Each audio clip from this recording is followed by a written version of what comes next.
I'm joined by Chris Arthur at Blue Ridge Hydroponics. He is the owner here, and this is one of the best places in the area to get your own home brewing supplies. We've got a class on February 26th that's going to teach you all about it. Now, Roanoke region has become really a beer hub lately.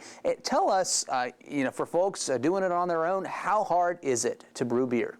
Well, it depends on how much time you have to spend and the quality, I have to say, of the beer.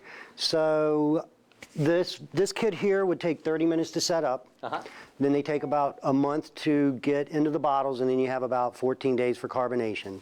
The next step would be a kit like this where it takes 3 hours for a setup.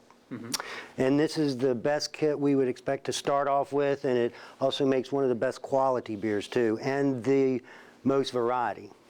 So let's talk a little bit about the class. You're going to start talking about, obviously, have the supplies. There are different levels, the entry level, if you will, yes, and then the more advanced level where you might use your own larger supplies. What else are you going to teach them in the class? Do you get tips about how to do it right? Well, absolutely. I mean, troubleshooting is everything. The water quality is important. The temperature when you're boiling is important. Sometimes people put the temperature too high and you're boiling way too high.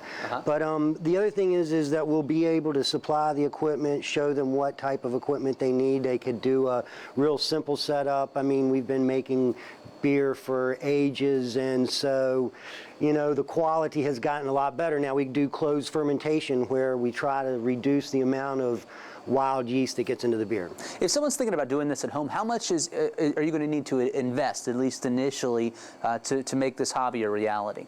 Well, again, we have kits that make a gallon, and so they could be $30, $35 for the setup. On the other hand, you're using buckets. And so if you don't want to do all the stuff that we do now, like check the sugars and things, you can throw it in there like they used to do, and whatever comes out, and a lot of times it turns out well. Well, you got some pro-like equipment right here. So talk about what some of these things are quickly.